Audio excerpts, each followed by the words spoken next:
Welcome back, everybody, here to your coverage of the Dota 2 Championship League. I'm your host, as always, TobiWan, bringing your English live stream for your viewing pleasure. We are doing game number 2, Speed Gaming, going up against Liquid right now, as, we will jump ourselves over inside the game. We're not fully loaded in just yet. We're missing one of our spectators. I got a funny feeling it may be my co-caster, but let's just check out anyway and give a warm welcome to my co-caster, who is almost an expert on both of these teams. I say almost, he basically is. It's Clairvoyance, man. Welcome to the game. Oh, come on, Toby. Don't be like that. I'm definitely here, and I'm one of the first ones to load always. Because you got one of the fastest PCs in the world? Exactly.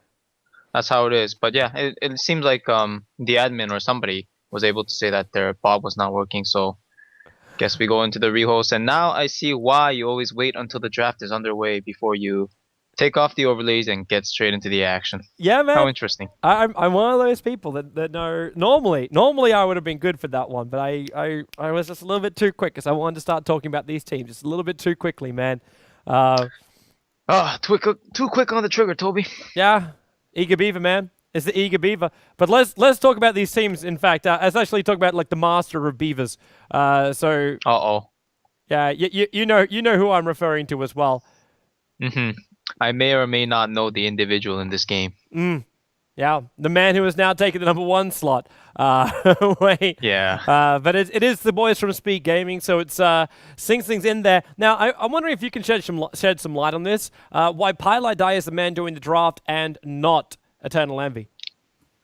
There was about a week and a half to 2 weeks ago, basically, where, I mean, it's like some of these pro teams, obviously they have a good outlook and perspective on other people, but it's always really hard to figure out the right pacing and right placement for themselves. For example, something a little bit irrelevant but can be put into context is like you take any of the professional team players in this game and put them into my shoes right now where they're casting or co-casting, and they could tell you and break down all the analytic points and give you the analysis on anything that really needs an in-depth thinking or insight to it. But at the same time, putting it out is always difficult. And Speed Gaming, once again, really good in their knowledge and known for their efficiency style of Dota, where they try to just get all the gold available on the map and the EXP and try to get a slow advantage and build that for the next 10, 20, 30 minutes, however long they have to, and then simply just dominate you at one point in the game with a strategic maneuver, whether it be split pushing or calculated Roshan fight or something of that nature, then they usually just take the victory that way. So in terms of kills on the board, for example, even your last game, it was like 9-6 in favor of Speed Gaming for like the last 20 minutes or so, and then all of a sudden action just blew loose as Liquid started pushing the base. But yeah, Speed Gaming, they were having a difficult time finding their, I don't know how do you call it, but basically Eternal Envy on playing one position as well as captain proved to be a little difficult. In which case the suggestion overall, and I guess I was there too, is kind of like saying, okay, Pi, you're the 4 position player and you have great knowledge, you have the good calls. You should let your 1 position player step aside and kind of just play his own game, because especially like obviously communication is the most important thing in these games, and when you have your 1 position player playing the hard carry and trying to communicate and dictate what happens around the map, sometimes you get caught out. And quite frankly, in this metagame, especially, if you die as the carry player even once unnecessarily, it really costs you a lot, if not possibly the entire game, which is where the whole terminology with throws and all that jazz comes in. So it does get rough. So the main reason is just so Envy can focus on being #1 role, Pylai Die takes up the slack elsewhere, but they still basically function as a team. Yeah, he needs to focus more on himself and allow Pi to focus more on the overall game, because Pi has the room, the talents, skills, maneuverability to do so, and of course all the players I'm sure are capable, but we have to also keep in mind that Speed Gaming, as much waves as they have been making, they do like to emphasize the fact that with Ollie and Sing Sing, the roster is still very brand new. So far, it's about a month into their new roster, and they practice a lot, so it might not seem like that, and they play a lot, but it is still a relatively new roster, so I think I'm going to withhold judgments, and I hope the other people as well. Yeah, hey, I'm looking forward to seeing how it goes too. So far, our draft, like I was happy with Speed Gaming's draft in game #1. I really thought like they had the wonders as far as like the ability that Liquid had to control them was so low. Like with the Brewmaster and with the Weaver, I really thought they could have like outlasted during that last game. But Fluff and Stuff's Venomancer was wonderful.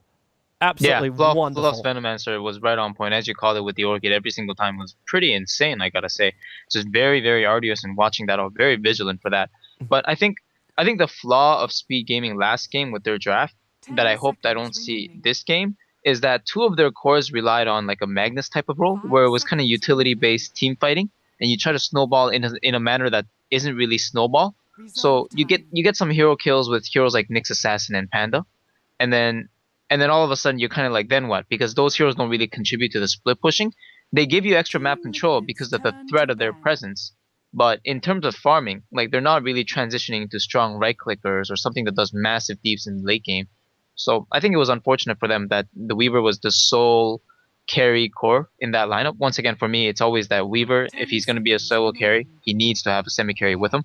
And I don't think Panda or Nyx Assassin provide that function. Of course, Prophet does, but it was being played on Pilot as the 4th position, so I'm sure the farming has been a slightly delayed. Well, we're into our draft right now, man. So just a reminder too, guys, if you haven't done so yet, you're running out of time to do so. Head yourself over to the D2L Twitter.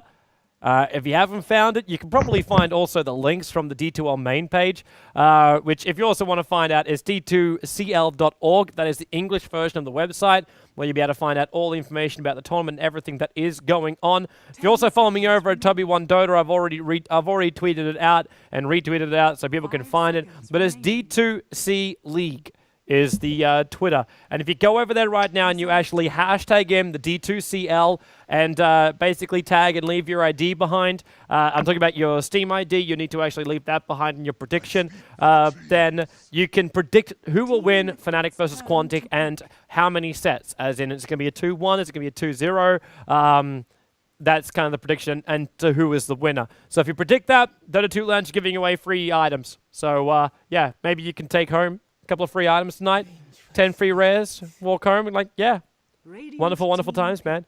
Wonderful, wonderful times. And just because you're watching Dota 2 and you got involved. So go over there and do that kind of shizzle. Be involved in social networks. Team Liquid. Networks. Team Liquid VS, rather early, isn't it? Yeah, it most certainly is, but it's also very powerful. With new patches, people are always going crazy depending on some of the things they see. But I do want to say, like, the hype regarding this patch and the changes that it brings forth. Keep in mind that this patch actually changed some of the fundamental mechanics of how Dota works in general. With regards to, obviously the melee heroes got buffed in previous patches to allow them to get more EXP than ranged heroes, which allowed them to be favored in the mid lane, especially with bottle crowing. And now that's been removed, where ranged heroes get the same amount of EXP as melee heroes when creeps are denied on them, which allows heroes like Invoker to come back, and carry VS might as well be a very viable option as well, because it's geared towards such a strong mid-game presence with regards to the gold going up and the range heroes once again getting more EXP than they should be. And another thing is, of course, is Luna, who didn't exactly get too much of a significant buff on herself. Of course she did, in the sense that the glaives bounce back and forth, and if you ever seen that in Dota 1 where Luna sieging a base, those Raxes go down, they just melt in instantaneous moments. But it's more that because nighttime is 4 minutes, basically Luna right now is one of the very few heroes that has 1800 vision throughout the entire game. Where at 4 minutes day, 4 minutes night, she still maintains the 1800 vision. Of course, then there's excluding the Night Stalker's darkness, reducing her vision by 25%. But that's a big advantage for a carry to have that kind of map vision in general, because it allows her to be less susceptible to ganks, less vulnerable. But also Luna in general, once again, provides a strong mid-game presence with that BKB and all her spells allowing to do massive nuke damage. I also know something with Luna as well. With this top lane, with the way they changed up the creep waves, Luna's able to farm up a lot more up on that top lane. So if you get like two controlling supporters up there with her, it allows you to run a safe, aggressive tri lane, if I can even use that terminology. Right. When you're on the Radiant side, mainly. Like on the Dire side, doesn't seem to be as effective. But it's almost like you should be looking at these carry heroes to start blocking up the creep waves to avoid that kind of situation. Yeah, pretty much. The creep blocking is definitely going to be a big thing, especially because now in the safe lane, as you mentioned, you can't block the creeps anymore. It's 406 movement speed. Good luck trying to catch up as soon as you miss the first one. Like, you can't do it even with boots. It's very, very difficult. So the irony of all this, though, is that while the Roshan change happened for the dire side, as you mentioned with the Radiant offlane, I think in my personal opinion right now, Radiant offlane is way too strong. Because in this era where you have these dual lanes coming in with one support trying to farm the jungle and zone out the enemy at the same time, while the other one's walking around the map, trying to go into the offlane, trying to get to mid, and trying to make things happen in that regard. It's kind of like heroes like Clockwork and Bounty Hunter, which are both banned this game. In my head, are actually some of the strongest heroes in this patch. And ironically, they didn't even receive buffs. It's just that indirect buffs due to the changes in the game's function in general allows them to benefit. The way the experience is shared out now from the creeps. Absolutely. The 1300 range, the neutrals sharing EXP, and of course heroes like Bounty Hunter and Clockwork, the way they can mess around with the enemy in the jungle, especially on the Dar side with the positioning of the trees and what Cogs can give you, or the Windwalk in general, the Shadow Walk allows you to go into the jungle and kind of stay alive the whole point. Ward count being from 2 sets of wards, so 4 wards at the start versus 2 wards, and all of these small things factor in. And if you've seen an offlane solo melee hero right now these days, like they get level 6 by 6 minutes, which is why Lich is also banned, because Lich in the offlane right now gets higher levels than your safe lane carry, and it's kind of silly in that regard.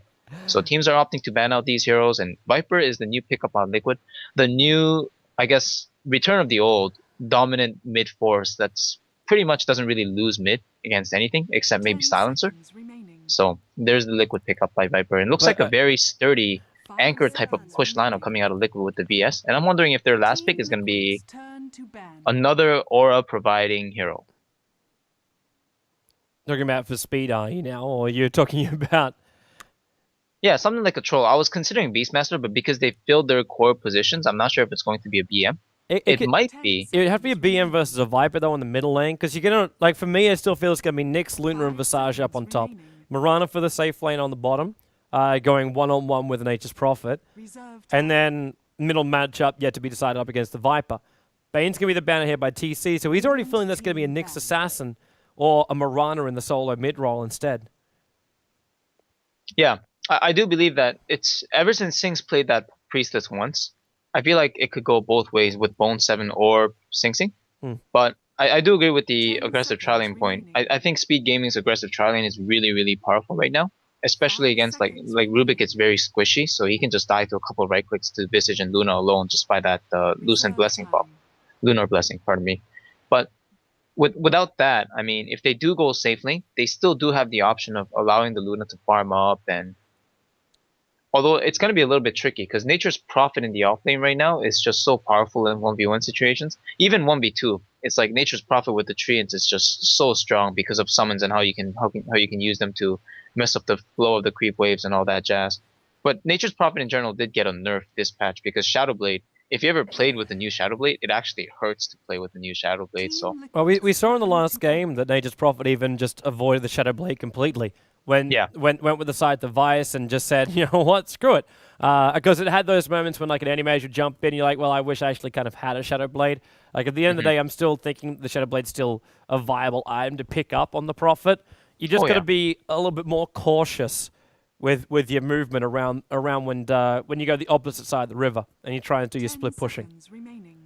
Yeah, most certainly. But that cautious factor, it hurts Prophet a lot, especially because if you consider just cooldowns in general, with the 20-second teleport and 28-second cooldown on the Shadowblade, it actually limits your movements as a whole, and that means overall it's actually going to drop the level of farming or the efficient rate of farming that you would have gotten in the previous patch.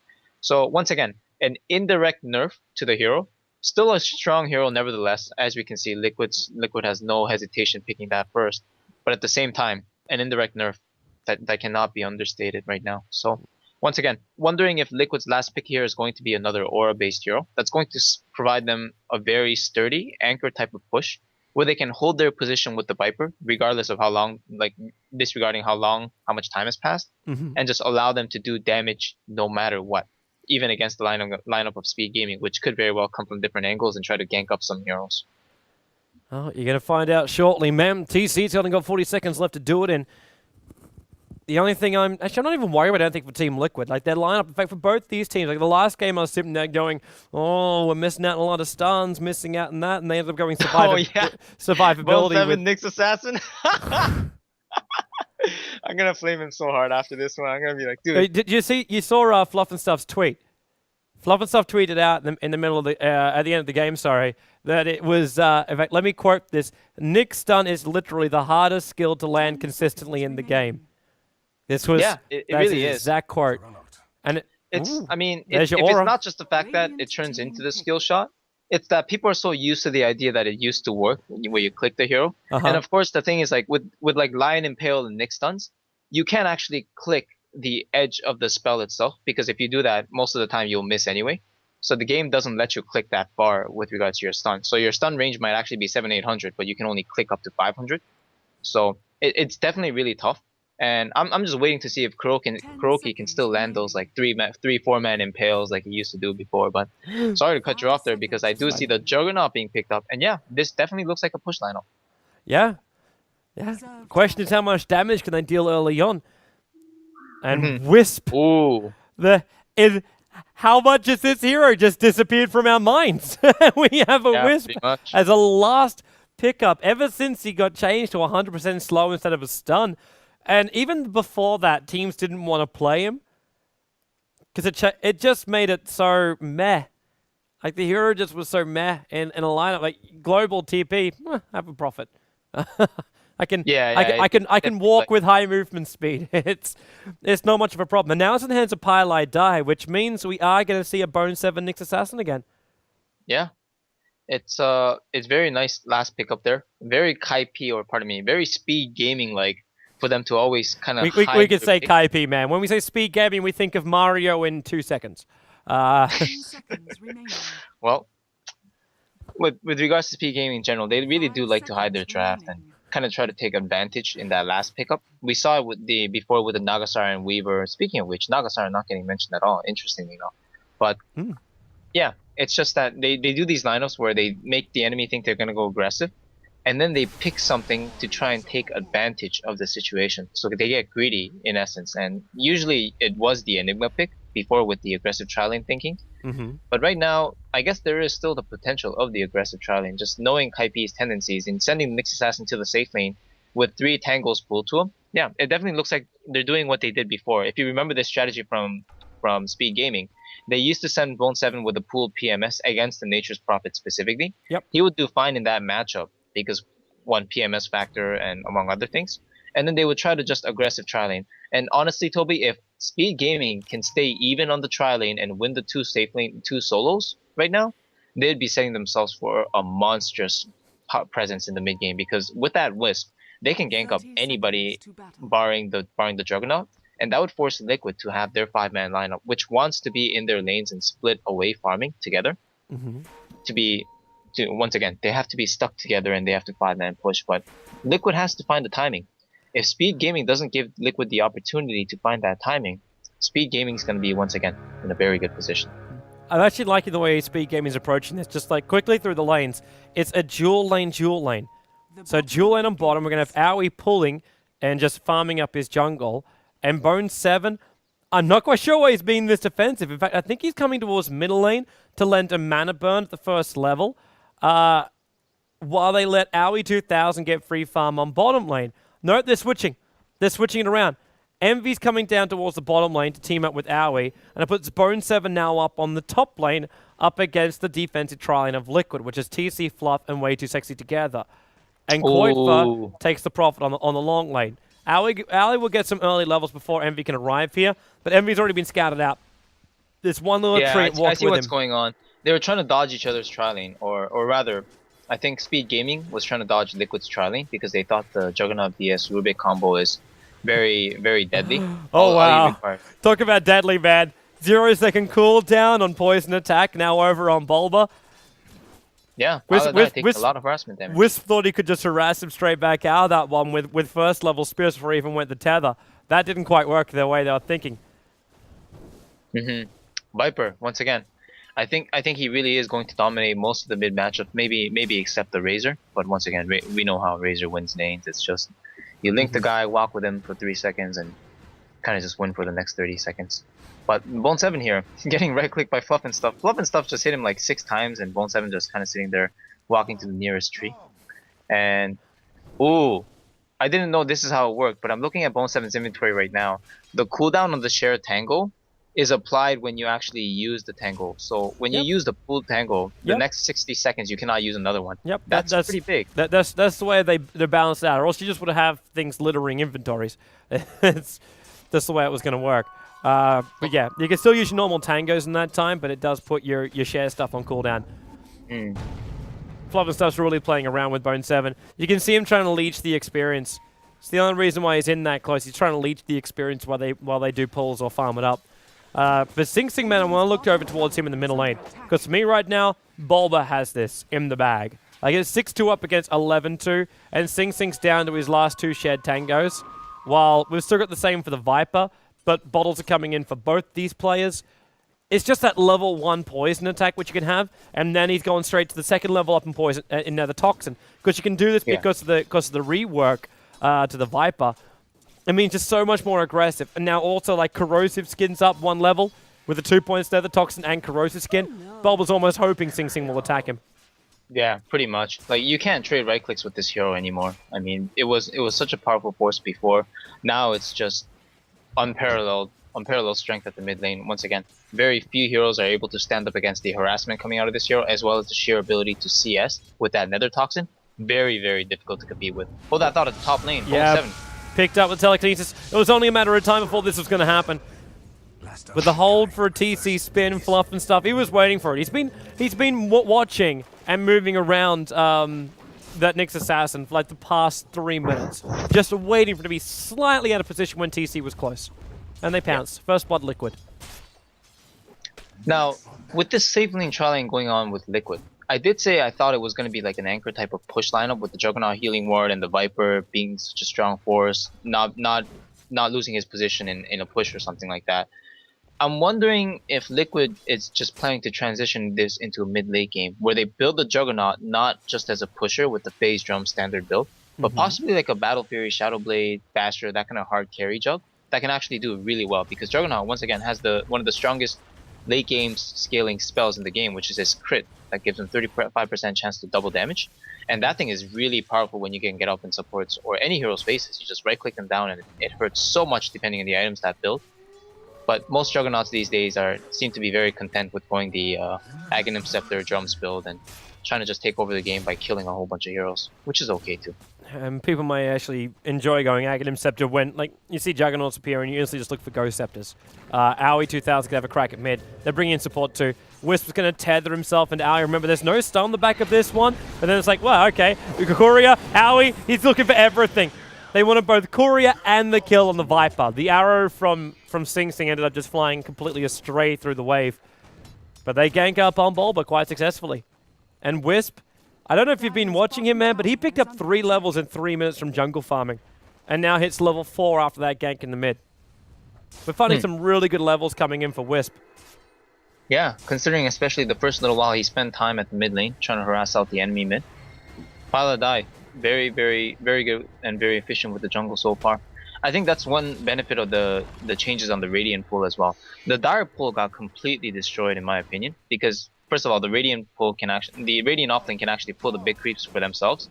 So it's kind of like a neutral advantage for both sides. But the small camp pull for the Dire side, that creep wave dies fast, and actually, as I say that, I see the Wool Assassins. Those things kill the creep wave fast as well. So in terms of EXP, it's not very beneficial, but it can deny the enemy creep wave. Whereas the Radiant camp, if you pull, like how Aoi 2000 is pulling right now, the creeps on your side aren't dying very fast. And the only reason... Too far out. Nyx assassin, come on, Bone 7. He lands his stun. Arrow will connect as well. It's point blank though, with the extra Starfall coming down. It connects on the Viper, so now it's the second kill going the way of Speed Gaming in that middle, using a smoke rotation from both the Wisp and the Nyx assassin. Wow. Didn't expect it so early the second time around, but I guess it is nighttime now ever since the new patch, so more aggression coming out from Speed Gaming. Not something I expected so much. I thought it was more going to be just harassing and pressure to allow space for the mid laner and the safe laner. But regardless, making ends meet, going everywhere they can and securing the kills. Viper now, a hero that really strong at the mid lane, but if he has a bad start like this because of ganks, it makes him really tough to catch up. It's very similar to an OD in how they function. Yeah. Well, dewarding now. Yeah, Liquid had to realize they're being watched in that middle lane. Only way they would know where Bulb was moving on the high ground. Whisper's back into his farming as well. He's about to crack level 5. Brings down the saddle. He's up to 1,000 gold too on this Wisp. He's got 2 tangos and no Aster consumables. We got 1,000 gold. Way too sexy. No damage taken by Bone 7.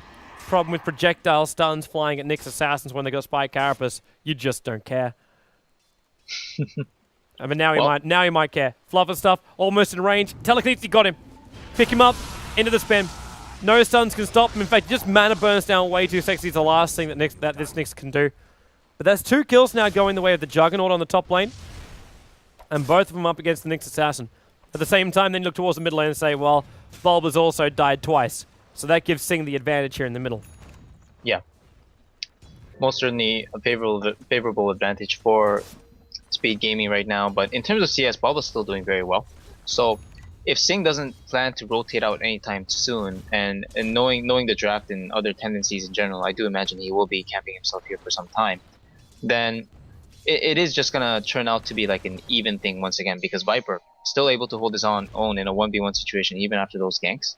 But the real big question is, are those ganks going to come in again, and how long before Liquid begin to react? You have a gank coming in again. Smoke up on Pylai Daya as well as over on the Mirana. They're trying to get a little bit of vision out with this Nyx Assassin so we can throw up the arrow and maybe catch someone from Liquid out of position. But Sing Sing's been present in that middle lane the entire time. They do not want to take the risk of him going somewhere else. But at the same time, like Aoi, they give him space in the bottom lane, hit level 6, while Eternal Envy went to check out for the rune. They found one. They found TC. Arrow will connect, and then with the tether. Remember, no stun is just as slow. They need more damage, and the right clicks up through the tree line, even the leap up.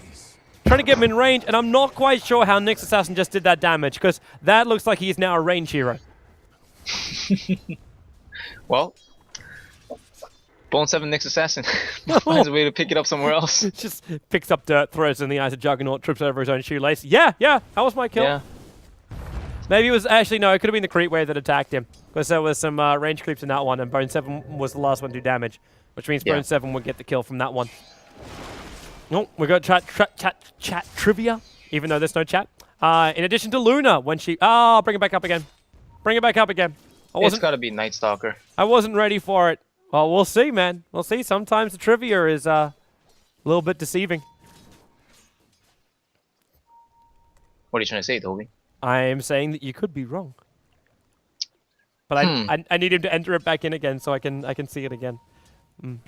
I see. Sorry, Alan. I missed the ball.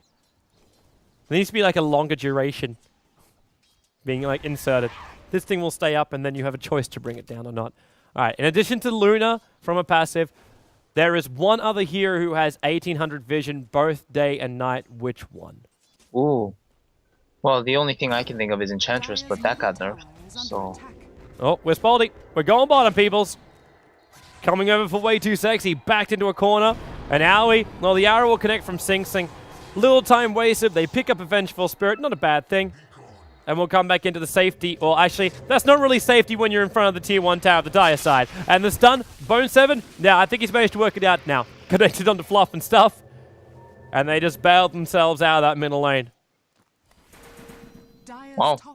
I'm actually quite surprised that these rotations coming out of Speed Gaming are so successful. I really did think that Liquid, especially with the advantages they're getting on the safe lane, with TC getting so much early level farm, would be able to just press the advantage they get from the early stages and even gank up the Luna on the safe lane. But it looks like so far the scenario has been the complete opposite, where Speed Gaming are the ones that are bringing the aggression and ganking up the enemy mid and then going to the safe lane and killing TC, which was a really huge move to make against the Juggernaut at this stage in the game. Liquid gonna try bottom.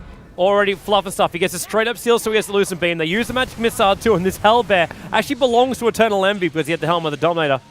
But there's just way too much damage when you have Kuiper's ulti, you have Bulba also coming in to help out for that. But they just committed 4 heroes to the bottom lane to get that while TC's up on the top lane. And I'm still seeing Sing Sing and Pilot Eye having a great time in mid. Yeah, they most certainly are. But I do think more of those ganks are what Liquid needs exactly, even if it was a 4-man he can't reach him in. Structures are fortified. He's inside of Vendetta. He was so close to getting it. Now, oh! Wisp coming in. They didn't get the stun. Sing Sing will leap up, so they get the 100% slow. Arrows again going to miss, even though it almost connected into TC. He used the Juggernaut ultimate to pick up the next assassin into the spin. Pyla Die and Sing Sing both low on life, but the bottle charge will keep him up. Not to mention, back into middle lane, but there's a trap! It's a full-on trap! The 3 heroes from Liquid were just waiting like amigos, and they bring down the speed global ganking team of Sing Sing as well as Pyla Die. Yeah, that seems more like the appropriate reaction that I was expecting. Once again, with the new Wisp, the tether not stunning is such a huge deal. I mean, even at top earlier, the Juggernaut should not have been able to get off the spin in that gank attempt with Sing Sing and Mo. But speaking of stuns, Mo 7 missing that stun actually cost him a lot. And as a matter of fact, Sing Sing missed his skill shot as well. And I can understand in that sequence of events it was quite hectic, but those stuns missing like that, it was not able to secure the hero kills fast enough, which in turn forced them to take auxiliary damage, whether it was from the tower or the creep wave and the other heroes that are still staying alive due to the fact that stuns missed. So when they would return at the mid lane, as you said, man, they got completely wiped right into the trap. They go Arrow, Bulba, it hits. That's your 5 seconds. That's your 5 seconds right there. Starfall down, and as well as a Lucent Beam. We literally have the ladies who are the master of the night playing for Speed Gaming right now. Ah, I didn't realize that. Maybe they picked the combo in anticipation of this. What? Find beautiful women that ride very large cats that Oh, also gosh, control. we're not getting into this right now, man. Control stars. We're not getting into this right now. Your perception of beautiful women is very skewed. Phone 7 got the stun on TC on the top lane. I'll answer you later. Starfall's going to come in, and there's no tether stun, but they've already got the kill on the Juggernaut. Yeah. They're just waiting in the wings. Really making the most out of this, because again, now we're already in our, this is the second nighttime phase. Owie's in a lot of trouble. He's in a lot of trouble. Get TP out. They're going to win the stuns. They use telekinesis. Oh, there's a Lucent Beam.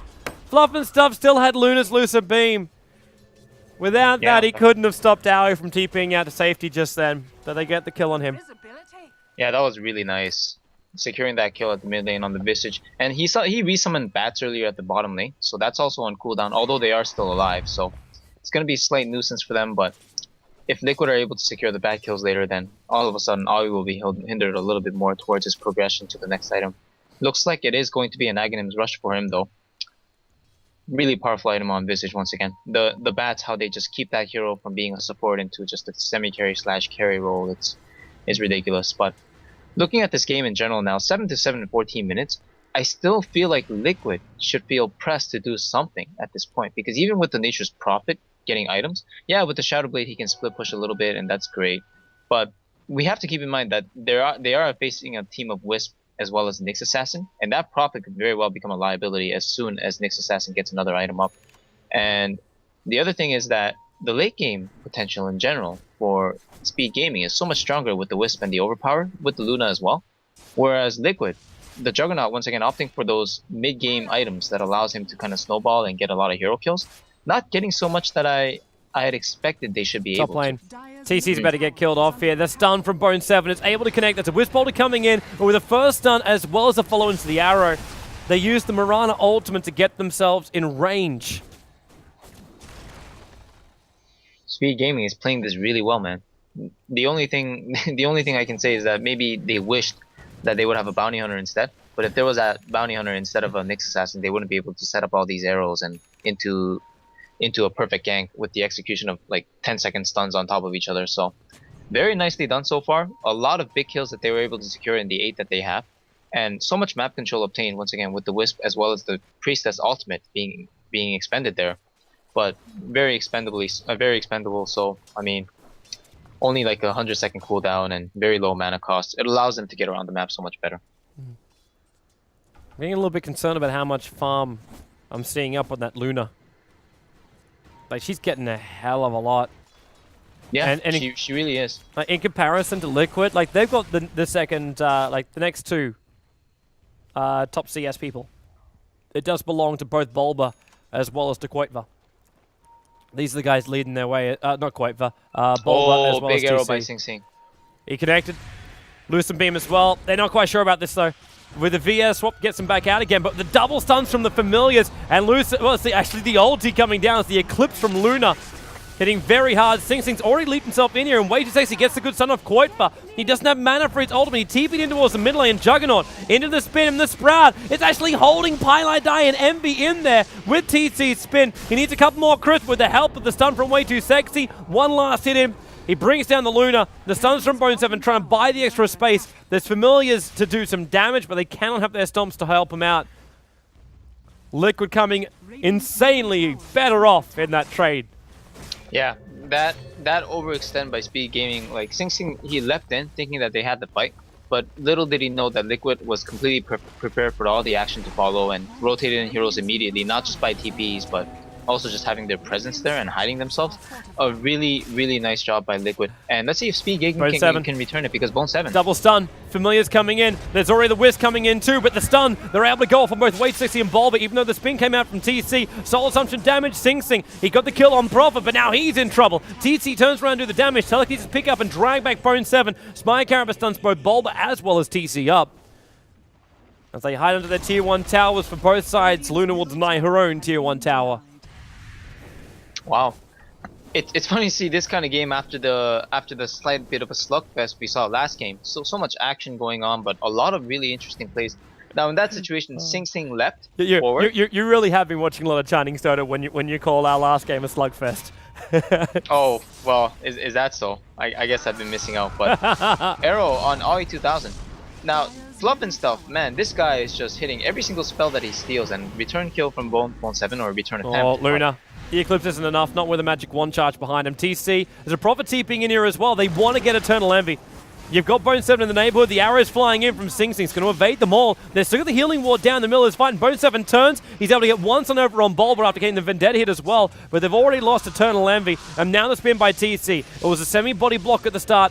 Trying to buy some time for that Sprout from Koifa, who then ends up using his Sprout to pick off one of the Familiars of AUE. And they're going to back themselves up. 3 euros in the bottom lane. Koiva's going to retreat out too. Mr. Shadowblade does still want to build into it. And Flufferstuff's also retreating. Who's still got those 2 levels up in the arrow. Stolen in his spell inventory. Like, that previous fight at the mid lane before Bone 7 was able to come in for another return attempt. Basically, Sing Sing leapt forward, and Fluff and Stuff stole his arrow, and arrowed Sing Sing. So when Sing dodged Bulba's ultimate, he still got hit by the arrow and he died. And looks like there was another arrow thrown out for vision, but Bone 7's blinking out. So the bottom tower will be secured for Liquid amongst a ton of other objectives at the mid lane prior to. But man, Fluff, this guy on his Rubik right now, he is actually just carrying. The way he's landing the spells that he steals, as well as just how he uses his telekinesis and all his nukes, and his positioning, allows him to not get caught against all those heroes like Nyx Assassin Quotum, which are all really good at sniping out squishy heroes like Rubik. But also, he's turning their abilities against him. Like the Sacred Arrow already hit Sing Sing twice, and if it didn't, Sing Sing wouldn't have died in either of those situations. So this 4-position Rubik right now is being played as a carry because he's taking over the game and giving so much room for his teammates to maneuver in the fights. It's actually pretty amazing to see right now. Well, it's just like his Venom, man. It's the same kind of thing. Right on point. Right on point. He knows exactly what he's doing and he goes for it. Yeah. Way too sexy now, starting to set up. Just 1 sentry ward for now. Got to remember, of course, to change the sentries. They don't give that true vision anymore. So it's just more in case they see a Nyx Assassin coming close to TC. That's the primary thing for it. And you got Maelstrom. Juggernaut's building a Maelstrom. He's not finishing up in Aghanims. I did some theory crafting with this in the new patch. I mean, it's always been a thing with Juggernaut that you can attack between the Omni Slashes. And Maelstrom can proc. But in terms of like late game, I'm still not too sure what exactly is the best option. He has gotten that casual point booster to, I guess, give you the stats you're looking for, but also deceive a little bit, make the enemy think you're Aghanims. But hold that thought. Oh, yeah. He's in trouble. He's gonna use Vendetta. Yeah. Yeah, I think TC should have been... He should have been aware of that. So that was a slight bit of waste for ulti, and Bone 7 can very well turn around, even though he is low on life. You could see him committing to it, though. Like, you knew he could use Vendetta, but you knew why Bone 7 waited before he used the Vendetta. They threw the sentry ward down on top of the tower. So they could technically still see him while he's jumping around. That's why you saw TC commit to that. Envy caught inside of a Sprout, getting in front of him for the spin, and they got him. Turtle Envy getting caught out just by himself, while top lane, Sing Sing and Pylai Die are taking out a tier 2 tower by themselves. They can come back down to the bottom lane, but not required. Yeah, but Bone 7 was waiting until he got out of range of the Sentry Ward before he popped the Vendetta, because he knew before that there was no massive point to it. Yeah.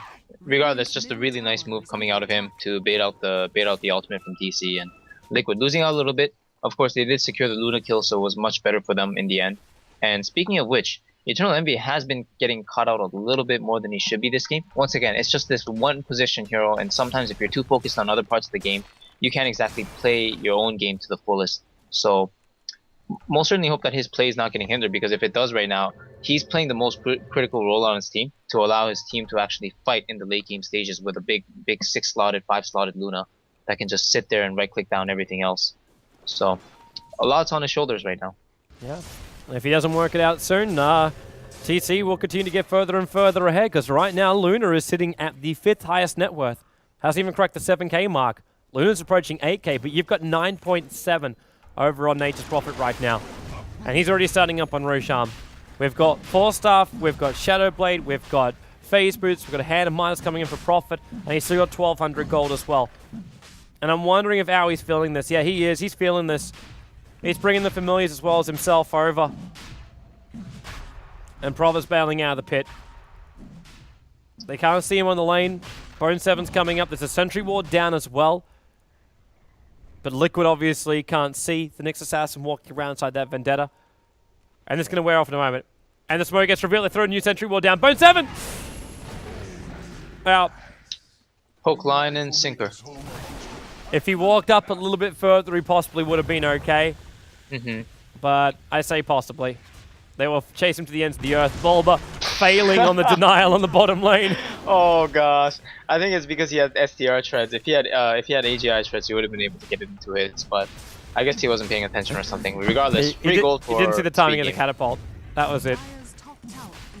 Liquid will finish their job.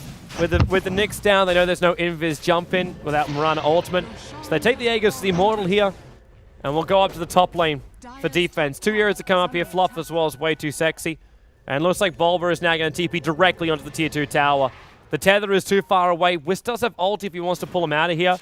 The arrow is going to fly up, only just managing to miss on Bulba by the looks of the dust trail.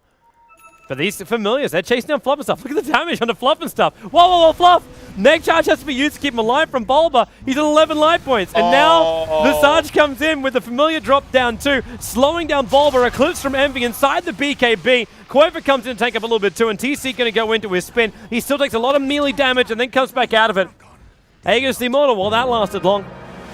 Koiva's being kept out by these familiars. They don't have another stun, but they got a lot of damage, and they're looking at way too sexy. The Koiva sniping them off. VS with a swap. Takes TC back out to safety. Healing Ward goes down. Envy can't find an opening. Even with the Mirana ultimate, they're searching for one. Arrow forces Bulba up north, which means then Eclipse, Blink from Bone 7. Mirana's attack, in fact, got that kill. And now they can look to kill off that tier 2 tower. At the same time, Koiva. Whoa. Shadow Blade or not, he doesn't have mana for a Shadow Blade. Tether up by Pylai Die, he goes back into the creep wave. They pop the dust even though there is no mana for it, and Koiva dead.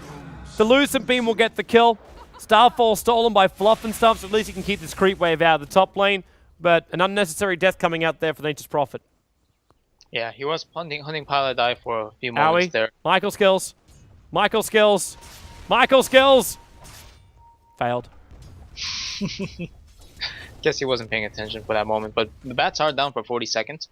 But really, just to point it out, I mean, you saw how fast Fluff was able to drop, and that's not the only thing that those bats do with the Aghanim Scepter. That's basically a triple stun every time there is a slight bit of setup. And Ollie 2000 has been really professional with that until now, so it just gets so scary every time Visage gets Aghanims, because the game kind of changes in that regard in terms of teamfights and anything really, because those bats, they are so darn powerful if you micro them right. Like, it's just, I don't know, man. Who needs a Chen when you have Visage bats that can fly over everything and do 10 times the damage and apply stuns? Your only issue later on is going to be the fact those bats will just die almost instantly.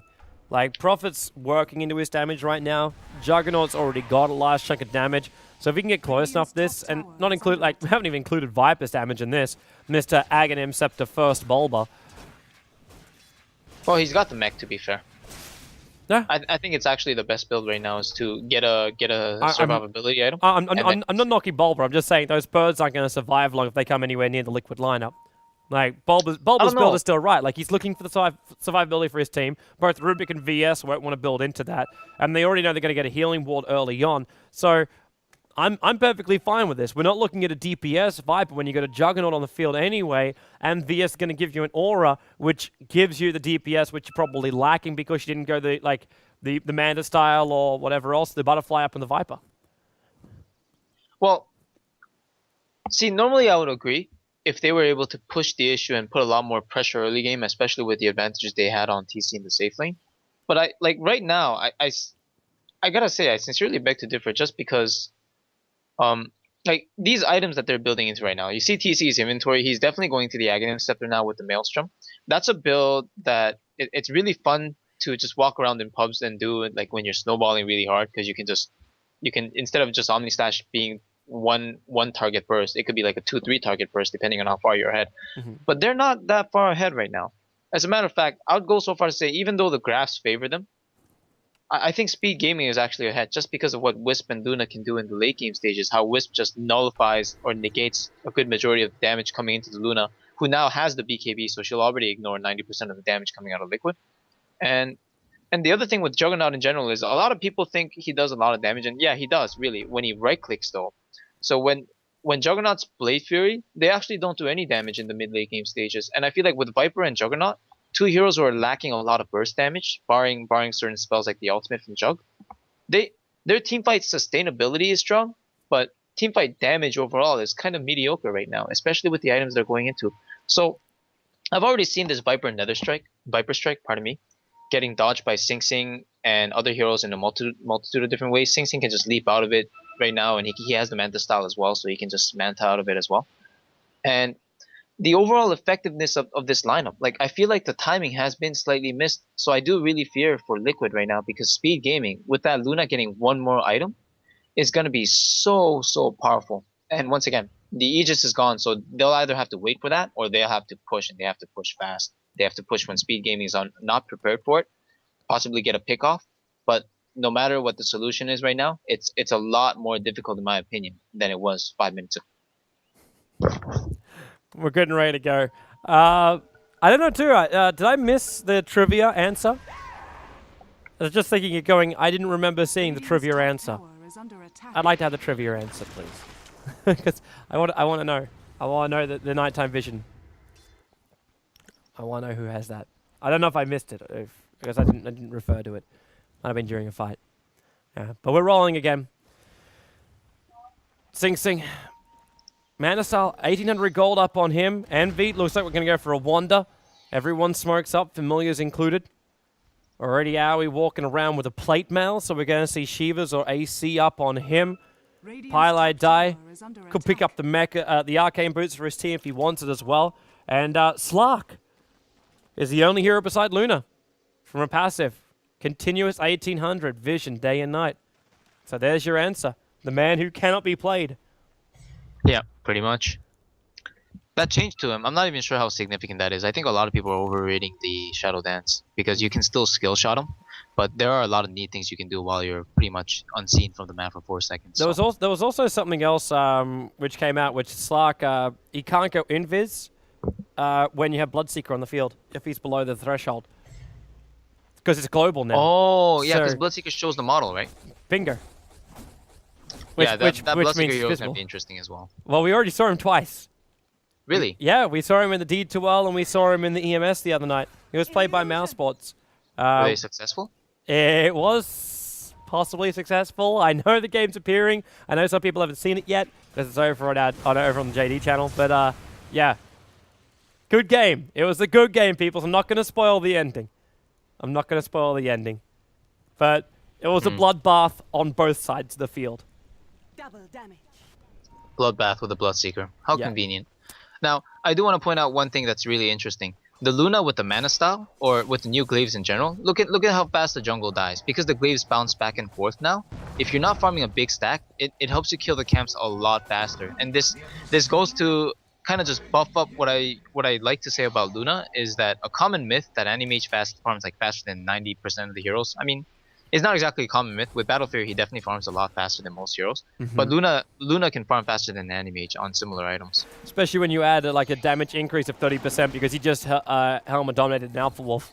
Yeah, exactly. Luna can do these small tricks here and there just to farm faster. I think, and with I think it's the blades, only time that I've seen Eternal Envy pick up a Helm on the Dominator, and he hasn't used the creep to stack. Way too, Bone 7. He is just watching everyone move up, and they're going to dust, and instantly reveals, and they throw to the center like, wait, what? Something was not right for them, they knew it, but Bone 7 was already long gone by that time. So there's a smoke going to waste. Yeah, but Envy, like, he's not stacking camps. Like, what is this? Like, this isn't Envy. What is this? This is blasphemy. Envy not stacking camps? At least he's using the Alpha Wolf to scout out a little bit while he walks the long way. And we get our second Maelstrom for the game. Oh, relocate coming in. Is it? Where are we going? Where are we going? It's on Prophet.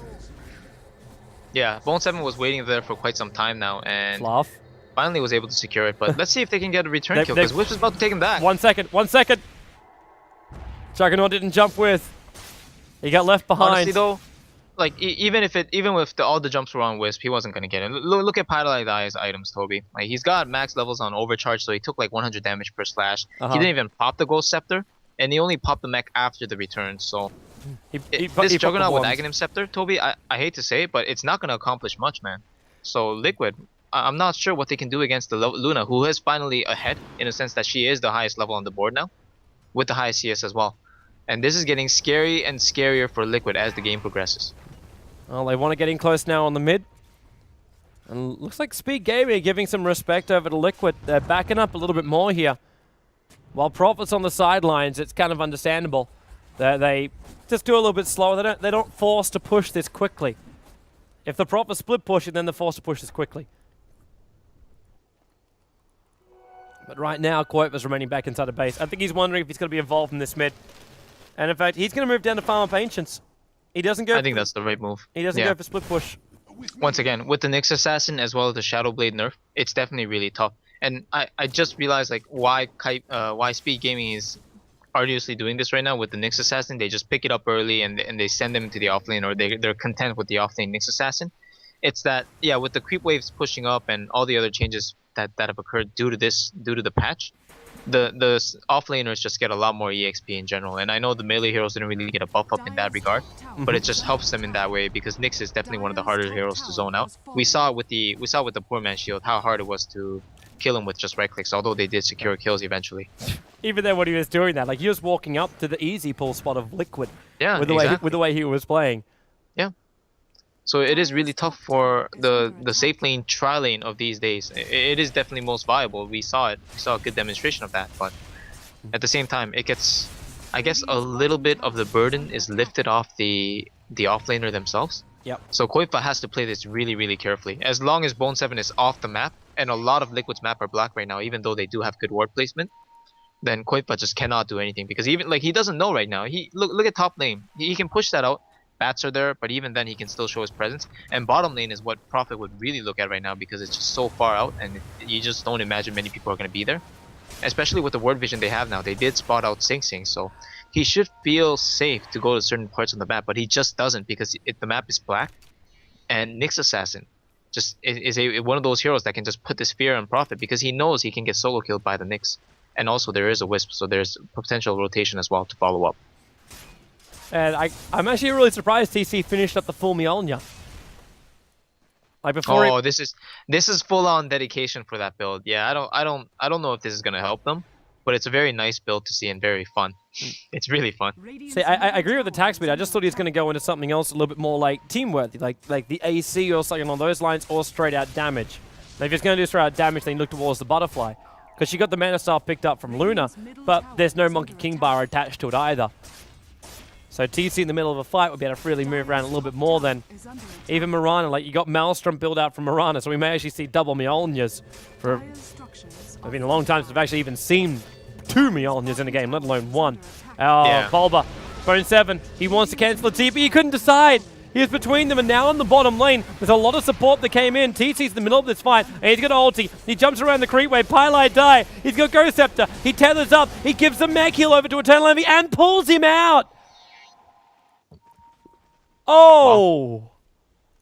Now, Pylai die has to go back to die, however. There is no choice about this. He's got no creep wave in range, so he will die here. But he just saved Eternal Envy's skin big time. Yeah, he did. But unfortunately, this is the part where I always tell him, Pylai die, more like Pylai dead. Really? Unfortunately for him. Really? Yeah. It's very rude, I know. I'm just See, kidding. I look on this side. You lost a Rubik for a Wisp. It's still a 1-1 trade and you didn't lose your hard carry. Bone 7, now looking for Koitfa. Shadow Blade out. Sing Sing's already backing himself up here, and Bone 7. You'll get a vision of him in just a moment. Yeah, he saw him. Especially with that Observer Ward. It's the basic Observer Ward for speed gaming. Vedetta's about to run out, though we won't reach Koitfa in time. Yeah, also the fact of the matter is, with Pi down, the Nyx doesn't have enough combo damage to burst down the Prophet alone at this stage, because Prophet does have these Sheep 6, so if he reacts, he can actually turn it. But also, Bone 7 with only level 12, he can probably do like a 1k burst damage with his entire combo to a Prophet. Wouldn't be enough to kill off Koitfa. And Koitfa has the Force Staff in anticipation of this, and he knew that the Wisp was down, which is why he was farming the jungle. I think otherwise he would have just been playing it very safe and hiding on different parts of the map, which would have been a wise call as well. And now Liquid does get the Aegis. Very nice pickup for them.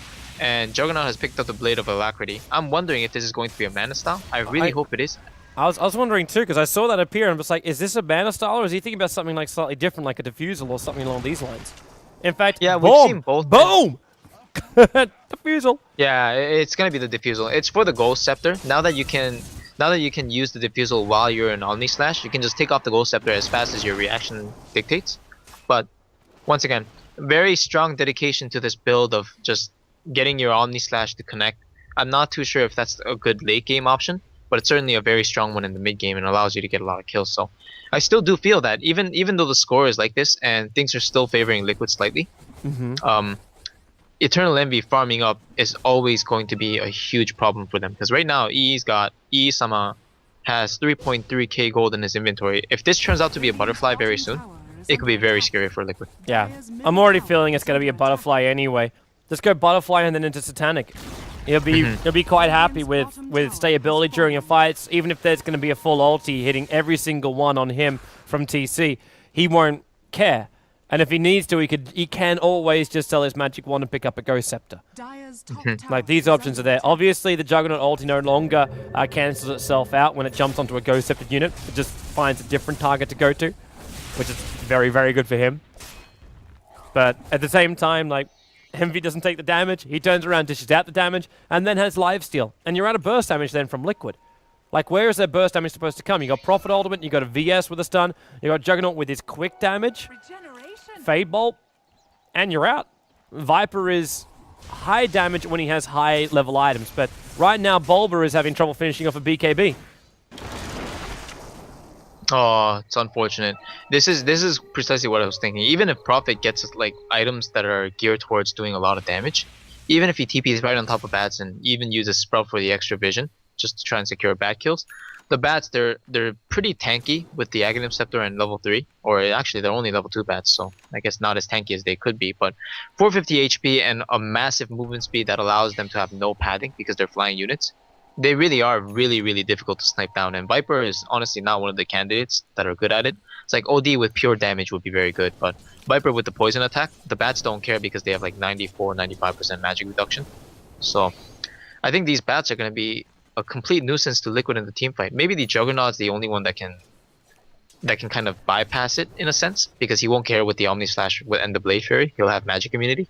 But we've seen Ollie 2000's micro with the bats, and it is rather stellar. So yeah, it's just gonna be so hard to pick off. Yeah, he's got the full AC perfect up timing. now. However, there is trouble up now. Oh, wait, what? Oh, what did he grab? no. What did he grab? He grabbed an illusion. He didn't get the real Envy. Oh man, That is such a huge blunder. That's 2 heroes down, or I think that's gonna be 2 heroes down. He's got Mage Charge. He's got 1 charges up his sleeve. Koitfa's 4-star yet. He wants this kill, and now Shadowblade, Ghost Scepter will save him. Long enough, though, to tether down. There's a crit hero coming in, and tethers, but the attack's following him. The arrow will return up, but it's not going to reach him in time. Koifa just able to get that second attack in. Oh man, that kill right there, or those kills right there, they're gonna allow the push to happen. Eternal Envy doesn't even have money for buyback. Even if he did right now with this new patch, forcing a buyback is so much bigger than before. Not only does it make the respawn timer completely disrupted, but also during the time you were actually supposed to take to respawn, you can't farm unreliable gold. So the only thing you can get gold off is towers and kills, and that is so big because heroes like Animage and Luna, they want to farm when they buy back, Toby. If they can't farm, if they can't get gold for like 80 seconds after they buy back, it's gonna hurt them so much in the long run. Yep. Middle lane, it's gone. Melee racks are gone, fortification was already used. Prophet was hunting the familiars on the off lane at the same time. They leave the range racks there. Remember, range racks doesn't regenerate anymore either. They just decide to bail out now that the Luna's back up again, because they also cannot risk just losing their life. Dust, anybody want it? Free gold? They're fine. They want the T2 tower on top and want it quickly. Man, and honestly, these are just free towers and racks is going down once again. Eternal Envy is back on the field, but it's way too late to make anything happen as a return kind of thing. But Bone 7 says otherwise, or does he? No. If the arrow connected as well, they would have gone for it, but even then, there's the Aegis, right? Yep. You can see Mortal sitting over on the Juggernaut. Reclaim now as we see the counter. 1 minute. Yeah, man. I don't know. It's Eternal Envy. Like, he does this a lot, where he farms the enemy jungle while his team gets the safe lane or something. And basically, I actually had a talk with both Bulba and Eternal Envy in the same chat the other day with this. Like, Eternal Envy was kind of just crying about how Bulba's figured him out, and like he always finds him in the enemy jungle because normally he thinks everybody's stupid kind of thing and nobody will find me kind of thing. What? But yeah. No, I'm just kidding. I'm obviously talking about how these guys would do this as they're trolling, but basically, yeah, he likes to farm the enemy jungle and relied on Pilot Dive for that escape there. But these are the things, these are the risks that you take if one slight mistake happens. That kill, that just misclick right there with that relocate, completely toppled and shifted the power force, like the power balance of this game. It's completely different.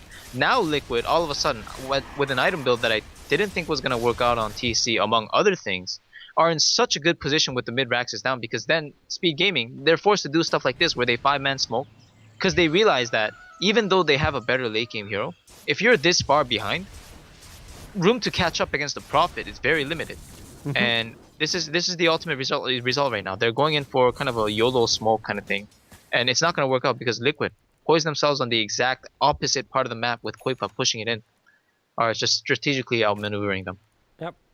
Well, either that or they just want to push out the bottom lane and they just found the right time, because right now it's going to be Liquid locked in the sandwich, because Bone 7 comes down. Don't know if they actually caught a quick vision. I think they heard it at least, and that's why Familiars to come in. They'll see Bulba and look for that quick stun. They got it faced a triple stun on the Nyx Assassin. The arrow will also hit on the Juggernaut. He can't get the ulti up in time, and the Eclipse wears through his life points so quickly. Wisp ulti can drag in some extra help. It's Eternal, it's actually Sing Sing in here with Pylai Die. They find one in the corner, but the TP straight back out by Bulba, and Prophet hanging around the Dire side. I don't know about you, man, but I lag spiked through all of that, but the damage, man, Toby, what can I say? The damage coming out of Liquid, I mean, pardon me, the damage coming out of Speed Gaming, once again, with the Lunar Eclipse, the AOE 2000 on the Visage, and really, the MVP of that fight, Bone 7 with the triple stun. This is exactly what happens with the Nyx, once again. If you saw the angle of where Bone 7 came from, and if he was actually able to click on Bulba for the stun, he might not have gotten the triple, like 3-man stun. He might have just stunned Bulba and then allowed TC to get off his spells. But that triple impale stun just allowed so much room for Speed Gaming to follow up with massive amounts of damage, and they were able to just take the fight 3-0, and that is also big. But I think Bulba not popping BKB there was also an issue, because if he popped the BKB, he might have been able to churn, and him not getting stunned would have forced Speed Gaming to focus on him, who is at the front target, which would have then in turn allowed TC to use some spells. The whole point of that fight was that TC was unable to use any spells whatsoever. And when that kind of stuff happens and you pull out such huge amounts of damage, not surprised, you win that one. And now, because of that, the full Butterfly, Envy has that one up and running. I'm wondering what Nyx Assassin is tending to build with that Void Stone he's got on top of him. I'm currently feeling it's a Yule Scepter coming out from him. And Roshan starts his countdown time. It's going to spawn within the next 2 minutes. So keep your eyes peeled for this one. They have different Codys for the inner circle. But right now, it doesn't look like anyone's in position to fight this. You got Mirana who can pick up a full Monkey King bar. Yeah. I have a feeling though it's not a Monkey King bar. Oh no, it's got to be because you got the evasion on Juggernaut. He's going into Butterfly. It's got to be a Monkey King bar. I was thinking Sing Sing would just go pure out damage and go Daedalus. Because then he could snipe out both the Rubik and the VS very, very quickly. Ooh, and speed gaming. Their spidey sense is tingling. They also have a wonderful Observer Ward in the mid. They watched what happen. Weren't they under smoke? I thought Lick was under smoke. It is. It is. Who knows Sing Sing? Woo! Full Daedalus, man. Oh, wow. He doesn't care about evasion. His primary job is to focus on both the VS as well as the Rubik. He may not have seen the evasion on the Juggernaut. That could be the other reason behind this. But at the same time, he had to know it was coming at some point. But for now, he knows who he can focus. He wants Prophet, he wants Viper. Monsieur Viper, who also has evasion as well. But he wants the supports to be gone. Because then you've only got heroes who don't have stuns and they've got slow continuous damage. Which is exactly what Envy can live up against, because he's got his Butterfly as well. Right. So it's like Prophet's been tasked with killing off Luna, and Mirana's been tasked with killing off Prophet. They're the two people that It's a love triangle, Toby. That's what it is. I don't think there's gonna be much love in it. Bats are going down. Finally, Koipa with the MKB is able to two-shot these bats. And Aoi 2000 just says, nope, I'm just going to resummon. Unfortunately, he is level 15, pretty close to 16. And I bet he really wishes that those bats were level 3. But the Roche attempt is underway now. And Liquid, looks like they've poised themselves for a commitment here.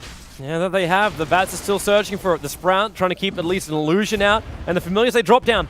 They nailed TC out. Koipa, there's a jump in there from Bone 7 to get the stun over on him. And they're going to keep fighting out. Roshan's down half-life. These bats still a bit of a nuisance. While on bottom lane, Pilot and Envy, they're going to wisp bolty themselves into the middle of this fight. Already the VS swap, and it's Bone 7 smack bang into the Sun and Koipa. He's going to go down right now. They've lost their attack. They actually instantly hit off Eternal Envy. And Envy, with the help of Sing Sing, that Daedalus really nailed him hard. Wisp tried to pull that Mirana back out again to safety, but it's not going to work for him. And Koipa, now he's realizing he's quite visible because the gem's over an Aoi 2000. They see Bulba. Envy's, however, in trouble. He's turned into a piglet for the moment and then turns. Life leaks out a little bit with the attack from the Visage, trying to pick up the Nature's Prophet. 106 seconds on the sideline, and Aoi, there's no stuns left. TB's back out to safety, back home, and he's all good to rock and rumble. They did, however, lose their last range racks in the mid, and Roshan is still alive, but Prophet's on the sidelines for over 100 seconds after death. And Envy's coming back in. He wants Roshan, and he wants it now. The Bulba and Juggernaut won't give it to him. I don't think they should have a choice in this. There will be a choice in this. Because in they come. This fight here. Envy, he's got no BKB. 4 seconds until he can have it. Bulba's already managed to slow him down for now, and Pylite dies. Still got the mech available. And with the tether connected, he's going to mech him up. And Envy wants the high ground here. Can try and turn this. Eclipse on cooldown, and now Juggernaut goes straight through the wisp, but doesn't get the bounce up to Eternal Envy. So now his ulti's down. Aoi's going to come in with a Grave Shield, slowing down Fluff and stuff. A little bit of a soul assumption, not a lot of damage behind it. And way too sexy. He's looking for a swap, and he gets it. BKB pops off from Envy. Mana Style as well. TC spinning out, but there's still so much physical damage coming his way. And Wisp, he brought Mirana in, and look at those crits coming out from Sing Sing. Over 700 per hit. And they wipe all of Liquid from the face of the map. And then attack on Roshan, and they will take this Aegis and Cheese. And look at TC's timer, Toby. 80 seconds on the clock. What would have been 80 seconds from the get-go is now 100 seconds and more that have just already begun to count down because of the previous buyback that he made. And once again, Liquid really, really hurt at this point. 29 to 24, but Speed Gaming looks like they're committed to pushing the base because really, what's stopping them right now, Toby? Nothing. I don't see anything in their way. Nothing. In fact, you just saw the damage they just dished out. They can, in fact, backdoor this. They don't need the creep wave with them. They have more damage than the backdoor offers, so they have to have the fortification come. Probably should stop attacking that, boys. Okay, they don't really seem to care. They'll just keep going. And once They're committed, man. Once this tower goes down, like these trees which come in, Envy destroys them, and then you got the bounce damage. This Prophet can't come in close because he'll lose everything. And they're still fighting. Remember, they're fighting the backdoor regeneration while they're doing this, attacking the towers directly. They're mopping up the creep waves. VS is coming in close, and they take it. They don't need creep waves to win this engagement. It's the damage, man, Toby. This Luna hero. Oh, and, are they and Sing Sing reinserting? now with so much items. They're pulling a Rocks Kiss. Oh, they're fake backing. Yep. They're Let's going to look see. for the hero who comes down this bottom lane to push it out. Oh, this timing is going to be so critical. I'm not sure if they're going to linger around so long because they are in enemy territory, so they should be fearful of the darkness of the map. But if they were able to get TC on his way out here, which would have been... Oh my gosh, if TC actually walked out here and they were still camping, this would have been game right here. If he died here again, that would have been so painful with his buyback death. Yeah. Sorry about the frame rate loss, guys, during the team fights too. I don't know why, but it seems the last patch has made my Dota 2 very unstable. Thank you, Valve. We'll have ourselves a reboot of the game, and hopefully it'll settle itself down. Normally, no problems, but we're getting a little bit of frame rate loss. Now, Sing has the cheese in his inventory, but he's only got 1.5k HP. Granted, like with Mana Style, it seems that he's very hard to take down, especially because he is a ranged hero with Leap for that survivability. I do think MKB is a very good option for the next item, but a Butterfly would be just as amazing because he does have the mana illusions. And honestly, though, at this point, it's like the whole Daedalus versus MKB thing. Efficiency-wise, Daedalus might do more burst forward damage, direct damage, but MKB is just as fantastic, and 90% of the situations allow you to get either items and still do fine. Although we do look at things situationally, and we see the Talisman on evasion, so MKB seems to be a more logical explanation. But as you said, man, we saw the power of that Daedalus in that last fight. Sing Sing hitting for 700 crits on even a hero like Viper, who has that extra corrosive skin armor coming in, or damage reduction coming in. So really powerful damage coming out of Speed Gaming once again. Their 5-man ball fight with that Luna right now, I don't think it is stoppable. I don't think Liquid can kite them inside their own base like they were able to at the Roche Pit, because they had the vision advantage and hero advantage. But right now the situation is different, especially with those Raxes down and Aegis up for another 3 minutes. This is huge advantage going to Speed Gaming. I'd imagine they're just going to choke out Liquid until they see an opportunity to just strike in deep. But when you have a double damage on the top river as well. Oh man, that's what I call. If you can get that into Envy, then they'll push it. They'll just run straight in. Even maybe not Envy. Maybe put it into Mirana. But he's a little bit too far away. Envy's the closest one, but the Radiant side have no vision of this. And they're not going to come down and check a rune out. Unless the courier is going to spot it on the way out, but it's not going to do so either. Oh, what a fine DD rune that would have been. That would have been what I like to call the game-changing DD. Have you ever seen Tiny in the old patches with the rune and the Aghanim Scepter? Yeah, that Base was... towers get 3-shotted, man. The Familiars are almost shooting down this tier 3 tower.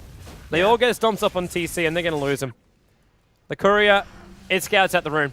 It sees the DD rune.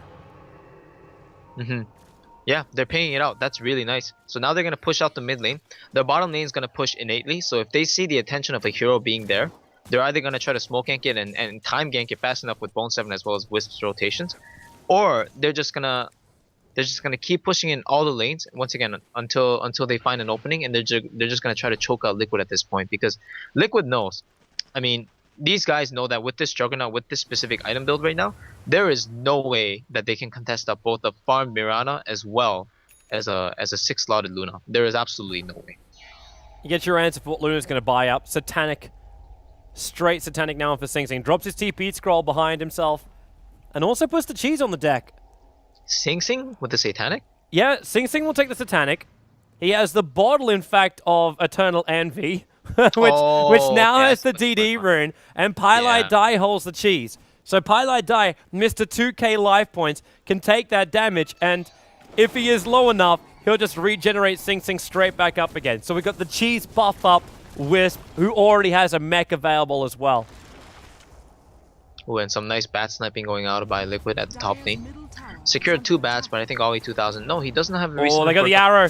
Hits on way too sexy. Jump up by Bone 7. Gets a follow-up stun as well. Way too sexy. Doesn't get a single ability off in this fight. And Sing Sing, though, taking a huge chunk of damage. They didn't keep him up. Juggernaut was jumping through the entire fight too. And Envy, well, they haven't found an opening. Juggernaut finally stops his jumping, and he will be dropped down. TC, there's no buyback coming out from him. Envy, he knows he's going to die. The Agassi model will trigger from here. But they've already done the initial damage. If he can stand his ground, Envy, takes down the tower and then can attack on the racks. Jump in again by Bone7. Bulwer is just dying from the splash damage of Eternal Envy's glaives. This mid-Rax is toast. Soul Assumption damage slowing down Fluff as well. Koitva is still that bounce damage until finally the fortification was used. Buyback will come out from Bulba, but Envy continues to stand his ground. Paradise already used the cheese, and he's already, well, his mech's going to come off cooldown. That'll heal himself as well as Envy back up to almost full life. But now there's 2 Raxes in favor of Speed Gaming, while Liquid hold a 1 Rax advantage. Yep, and it's Toby. I gotta say, man, it's about to be a third because TC and Sing Sing both down for another 30 seconds or so, and Envy still got the BKB as well as the Satanic available in his devices, in his kit. So look at all these heroes. Look at Way2 right now. Look at how much damage he's taking just trying to walk up to Eternal Envy. This is what Luna does inside the base. Bone7 with the forward blink doesn't get the stun though. Yeah, it's going to be Way Too Sexy being stunned by the Familiar Zone, and these are the perfect positions. Way Too Sexy, 1 charge's time at least. Wisp pulled his teammate away to safety. But yeah, okay, Wisp has to go back by himself. He's got a small creep wave, but it's in way too deep here, and none of his teammates stuck around, so he's got no one to tether to. I think people forgot about him. And now, yeah, no time to tether. You can see Aoi moving back, and Paladai is just wondering why team abandoned. But they have now mega creeps. Man. They do have mega creeps. I think they realize that Liquid at this point, there is no way they can contest both mega creeps as well as the most farmed hero on the map, which is in the Luna, and Sing Sing, who has come back. But that last fight right there, I'm not too sure if that decision of taking that fight was the best in their favor.